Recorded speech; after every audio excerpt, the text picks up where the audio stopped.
We've surpassed 10 billion yen in sales at a young age. The new president of a company we've done business with for many years laughs. It seems he's misunderstanding something about being appointed as the new president. You didn't accomplish it. 10 billion yen is the ore of the age of the gods. I spat this out in my mind and glared at the new president.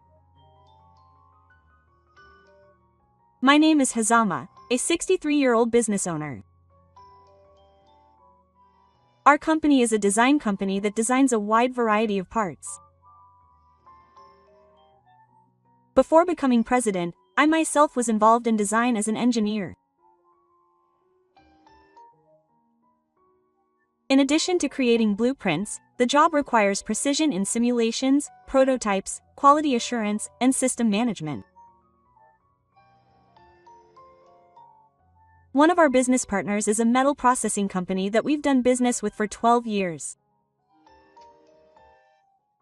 They manufacture and use parts that we design. Now they've grown into a respectable company, but when we first started doing business with them, they were a small company that was ridiculed by those around them as a rundown factory. It's a family-run company, and the president, Furukawa, was struggling to manage it. I met Furukawa through work, but it seems that he's not cut out for management. Still, I continued working with Furukawa, knowing that the company's technology was top-notch. It may be a bad idea, but I thought it would be a waste to let it end like this. Why is the president so nice to us?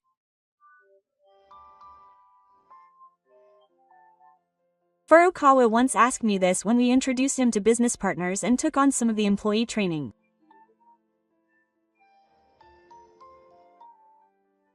It must have been about 9 years ago, shortly after we started doing business. There's no way a company like ours would have a beard. That would be rude to the employees who work for you. Furukawa continued as if he had expected me to say something sharp. I continued, feeling anguished. Our company also started out as a small factory. It's true that the head office lacks sales and reform capabilities, but I believe our technology is top-notch. As a fellow engineer, I didn't want to see that technology go to waste. After saying this, I added a little joke.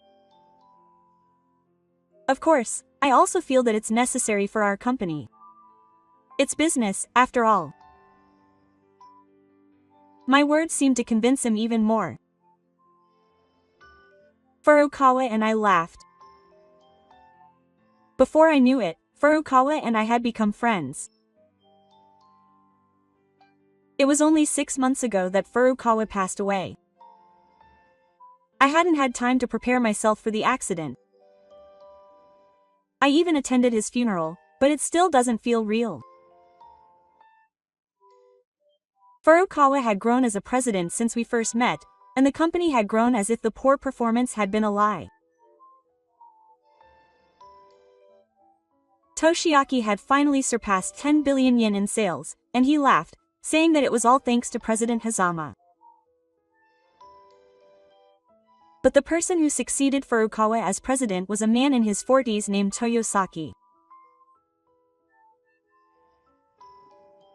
My name is Toyosaki. Senyo was very helpful to me. He was decked out in designer suits, watches, and shoes, and his mind was filled with a sense of lifestyle. Toyosaki is apparently a relative of Furukawa and the son of the managing director. As you would expect from a family-run business, there seemed to be quite a few relatives in the car. Still, I could understand if the managing director had become the next president, but to think that his son would be the new president. Although Furukawa is a friend, he doesn't know much about the company's internal affairs since it's another company. but since he's going to be the new president, he must be an excellent person. In any case, we would continue to do business with Toyosaki from now on. However, this was the beginning of disaster. Ever since Toyosaki became the new president, we have had a series of problems with the other party.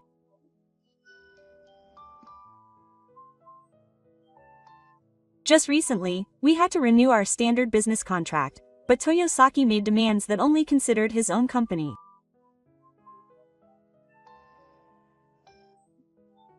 He proposed improved versions of all the parts we had been in charge of up until now, at a price that would return our profits.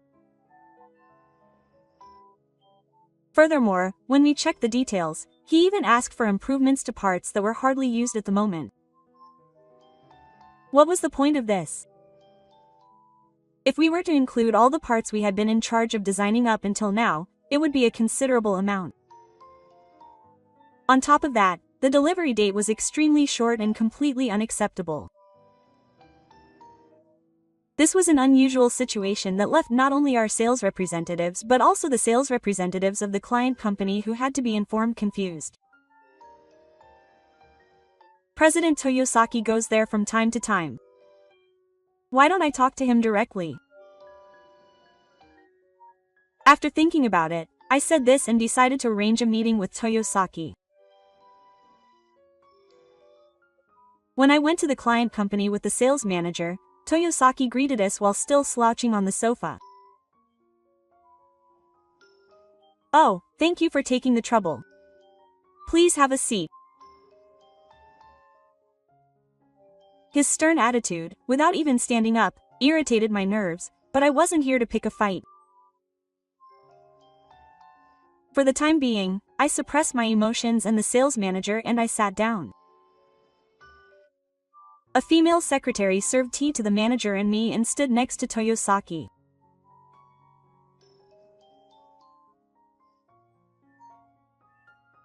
When the manager asked modestly if there was a sales representative from Nunsha, Toyosaki shook her head. "That's not necessary. It's a simple matter," quote. Toyosaki sipped her tea with a dirty sound. "Simple?" I asked back, and Toyosaki put down her cup and smiled. "Yes, our demands haven't changed. Even just being able to work with us is a status symbol for Oedicus. It's only natural that we should be given a slight advantage." The president snapped his fingers, and the secretary placed something on the table. It was a contract. When I checked the contents, it was the contract terms that had been presented to Toyosaki at the beginning, which were all in his favor. I looked at the manager. Toyosaki probably wanted to settle the contract right there and then. I cleared my throat lightly and looked at Toyosaki. "Deliver improved versions of all the parts that Atosha has handled up until now. And the delivery date is short and unreasonable. This will not only affect our company's profits, but will also place too much of a burden on our employees." I continue, saying this out loud to confirm. A new design is possible, but no matter what, we can't do it all at once. To begin with, these are completely different terms from the previous contract.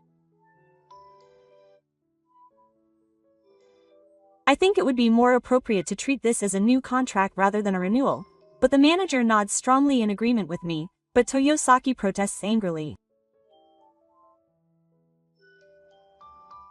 "What are you talking about? It's related to the previous contract, so it's a renewal. If it's treated as a new contract, it will cost more." I'm exhausted by how outrageous this is.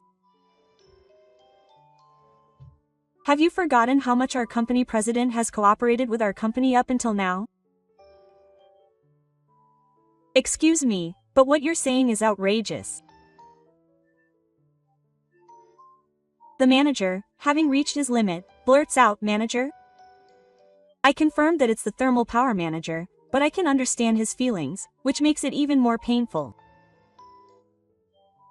The manager has been with us for a long time, and he knows all too well how Furukawa and I have worked hand in hand. That's why he must have been unable to keep quiet. The secretary next to Toyosaki also seemed to purse her lips slightly, her expression pained. Even the secretary must have realized that Toyosaki's request was strange. Toyosaki spat out in a disapproving voice, "Does a certified company think it's doing us a favor by acting all high and mighty? I've heard that the otaku were cooperative, but was it our company that asked them to do that? The otaku did it on their own," she said. Just as I was about to object, Toyosaki reached for the contract on the table. It seems that Sendai praised the otaku for their gymnastics, but that must have been some mistake. After all, Sendai is a place where Kiyoshi and the others are happy. They must have taken advantage of that. As he spoke, Toyosaki held up the contract in its entirety to me and the section chief to see. If they can't accept my request, then that's fine. We'll ask another company to do the design. If we ask them, they'll wag their tail and accept it. After all, we've already surpassed 10 billion yen in sales. So the contract is cancelled. I will have nothing to do with otaku from now on. With a jarring, unpleasant sound, Toyosaki opens the contract. The sound is not the sound of hair being pushed aside. It is the sound of 12 years of trust being broken. I stand next to the manager, trembling with astonishment, and watch the scene unconcernedly. Are you sure it's okay? I shake my head in exasperation, astonished by Toyosaki's smug look that says, "Of course it's home." I just asked him to make sure if he intended to apologize. Besides, if all of our parts become unusable, production will stop for a while. Could it be that he doesn't understand that? In any case, there's no way I would tolerate such insulting behavior. Toyosaki must be the type of person who acts on his emotions quite emotionally. Furukawa from Sendai was certainly too kind and unsuited for management, but he would never act in a way that made people feel insulted or uncomfortable like Toyosaki did. I look down at the contract that has become sacred and sigh. Over the past 12 years, Furukawa has grown along with the company and become a fine manager.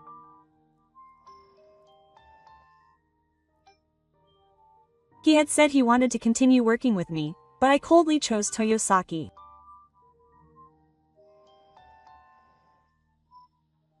I have never wished that Sendai and President Furukawa were still alive as much as I do now.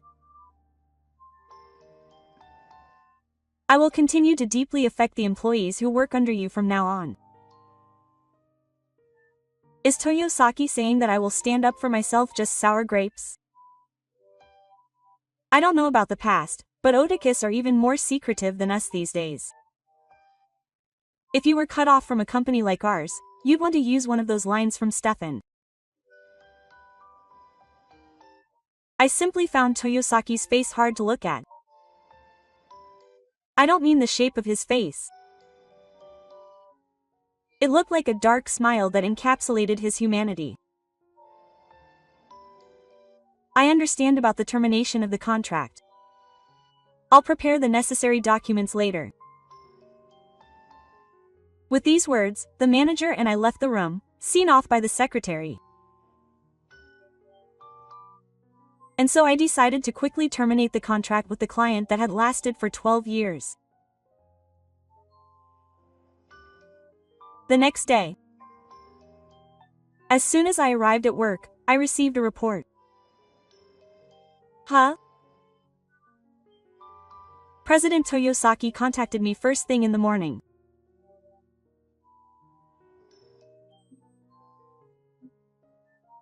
But when the female employee who had handled the matter the other day said that she absolutely had something to talk about regarding the contract, I remembered what happened the day I accompanied the manager to a client. Okay. I'll call you back. I thanked the female employee and received a note with a return number. And so I met Toyosaki again, whom I had thought I had cut ties with. On the phone, I was told that Toyosaki's father, the managing director, would also be accompanying us. As we waited for Toyosaki and the others in the room we had prepared with the sales manager, a knock-on suddenly occurred. We were startled when we saw Toyosaki enter. Although it had only been one night, Toyosaki looked quite haggard. For some reason, his suit was covered in stains and his neatly styled hair was a mess. As we were puzzled as to what had happened, the manager of the client bowed deeply. "My son, no, I'm very sorry about this. It seemed that the importance of the company we were dealing with had not been properly conveyed during the handover phase, and when the managing director glanced at Toyosaki, Toyosaki bowed as if he had been repelled, but he apologized. He must have been emotional and ended up doing something like that. By that, he meant breaking the contract." The manager and I nodded to each other, and the manager spoke. "It's unreasonable to insult someone in a business setting. On top of that, do you understand what it means to break the contract in front of them?" The managing director nodded firmly. "Yes, I understand. It's an insult to the company we're grateful to. It's understandable that it would be seen as an action that destroys our relationship of trust, but since the president is still young, I, as his father, wanted to accompany him and make him apologize, so I cut the managing director off. Now that you've been appointed president, such excuses are useless. You're in the position of managing director, so you should understand that much, right? You may be taking me lightly because I'm the president's father, but I want you to separate that from this." The managing director and Toyosaki both fell silent. I took a breath and continued. "In any case, you unilaterally told me that you'd never have anything to do with me again. I can't trust the head office anymore either." When I got to that point, Toyosaki raised his voice. "Dad, let's just give up and try another company." The sudden mention of the word "dad" made the manager and I look at each other with wide eyes. Tsutomu scolded Toyosaki, looking a little flustered. "Hey, aren't you getting excited?" But Toyosaki continued to act like a child who had been moved by emotion. "Didn't Dad say it in the first place? I just did what he said." Quote. As the manager and I tilted our heads, the senior managing director, looking genuinely flustered, held down Toyosaki. He made him bow his head, and said in a loud voice that all he had to do now was apologize. "What's the story just now?" the manager asked, and the senior managing director looked away. On the other hand, did Toyosaki understand that he would never be forgiven by me? Or perhaps because he was panicking, he quickly gave up. "Dad. No, the senior managing director told me to. President Otama is someone who even President Furukawa from Sendai calls his senior. And it's definitely a big company, though not as big as it is now. Since we've made a deal, we need to make it clear who has the upper hand." Hearing that much, I couldn't help but let out a voice of astonishment. Hey, idiot! I stopped the executive director from trying to stop me without permission. Now that I've heard this much, I want to hear it to the end. If there was any trouble, wouldn't it be a sign of sincerity to clean it all up? That's right. Please tell me. When the section chief said the same thing after me, the executive director seemed to have given in and spoken. According to the executive director and Toyosaki, this is what happened. It seems that the executive director wanted to make it clear who was superior to me, as Toyosaki had blurted out earlier, since I had been indebted to him for the time being. Apparently, Toyosaki deliberately proposed a contract with outrageous terms to us in order to fulfill his father's wishes. And he threatened to terminate the contract if we resisted, forcing us to obey. Apparently, he was such a childish third-degree candidate. Apparently, he didn't think we would accept it so easily. I think kids these days would be more likely to shake him up a bit. I was so astonished by his immaturity that I couldn't help but blurt out my words. Earlier, the managing director had said that he went with his son to make him apologize properly, but in reality, he must have known that it would be troublesome if we lost our business with him. That's why he must have gone with him himself and tried to calm the situation down somehow. It seems that the department manager who was also present felt the same way, listening to Toyosaki's story with a dumbfounded expression. He must have stopped thinking after he had lost half of his comprehension. To begin with, I'm the president of Okashika. Toyosaki spat it out halfway through. I also had my doubts about the timing of the change of chair, but apparently there were many names that were actually considered for the position of president. However, the managing director deliberately recommended his son. He was an incompetent president as his right-hand man rather than being in the position of president. In other words, he seemed to think that it would be more profitable for him to manipulate his son. The head may have an image of being free, but that's not the case. In fact, I know many presidents who struggle with the ties within the company and their positions. Did you think that if something like this happens, you can just push it onto your son? When I ask a bold question, the managing director looks away in distress. I suppose you can take it as an assumption. In any case, it doesn't change the fact that you betrayed our trust because of your own naivety. The section chief says quietly. Then I add insult to injury.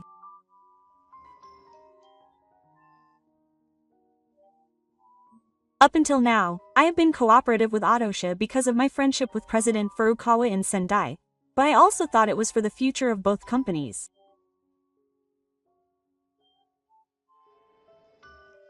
At that moment, the managing director's face brightens up for a moment. But I continue speaking. From now on, you will have to ask someone else to do the design. Do as you please. However, after the contract ends, please refrain from using our design drawings as they are. As is clearly stated in the contract, many of our designs are copyrighted, and unauthorized use is a legal issue. The managing director and Toyosaki's faces suddenly turn ashen. My remark must have been the final blow. The section chief stands up and opens the room to Toyosaki and the others, who are speechless. I continue to tell them this. Let's leave the story here. The manager and I sighed as we watched the poor father and son leave. After that, both Toyosaki and the managing director disappeared from the company, and now, several years later, someone else is running the company. It seems that the company's performance is not good, and it seems like a lie that it had exceeded 10 billion yen a year. Not only did they lose our business, but other business partners have also started to abandon Toyosaki's company one after another.